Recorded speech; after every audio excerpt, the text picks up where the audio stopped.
This morning when I woke up and looked at the news, there's global suffering happening at catastrophic levels. War everywhere. The Middle East is on fire. Ukraine is on fire. People are dying in Gaza. Children are being killed. And bombs are flying all over the place. And I was just feeling a deep sense of despair. So I thought maybe look at it from the point of view, this situation from the point of view of A Course in Miracles. So I thought I'd share with you my insight, at least as I was student of the Course in Miracles. It's a pretty good example of non-dual thinking as well. So in A Course in Miracles, global suffering and war are the outward picture of a single split mind believing in attack, guilt, and real conflict. And that very belief is what veils its own peace and invulnerability. War is the ego's guarantee of survival. A Course in Miracles says, the ego becomes strong in strife and sees war as its guarantee of survival, because a mind at war with itself is too distracted and frightened to remember its true nature. As long as war seems real and justified, the mind will keep identifying with the egoic self that can win or lose, live or die, and will not turn to the remembrance of a peace that cannot be threatened.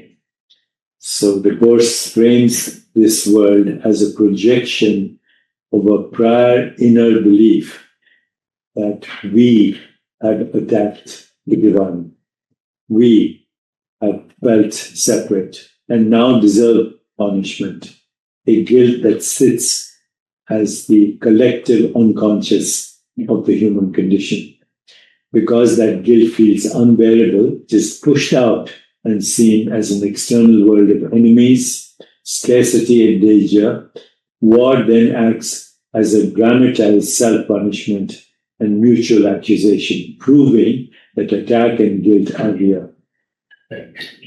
So your true invulnerability lies in your identity as an expression of the divine, not in any national, bodily, or historical form. When the mind invests in the reality of war, believing attack can bring safety, victory, or justice, it is affirming that power lies in destruction, which simultaneously convinces it that it can be destroyed, thus obscuring awareness of its eternal safety. A Course in Miracles puts it in the following phrase: no one attacks without intent to hurt. So to value attack at any level, personal or geopolitical, is to affirm hurt as meaningful and effective, which directly contradicts the recognition of yourself as beyond harm.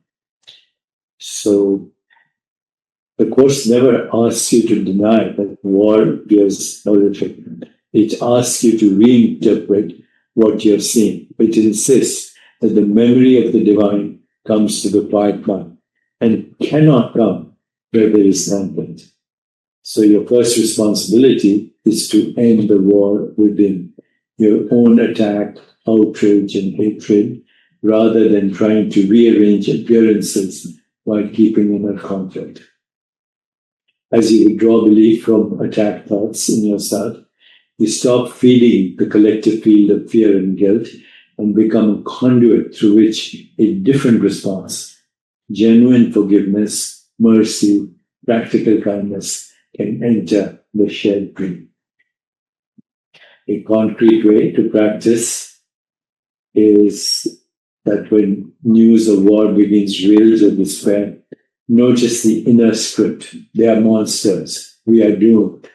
Recognize it as an attack thought and ask, what would it mean to see this as a call for love rather than a call for punishment? Then let your actions donations, advocacy, speech be guided from that quieter place. So, as a war going on, there's despair in the world. How do we still look with the eyes of divine, the non-separate divine self that only knows love?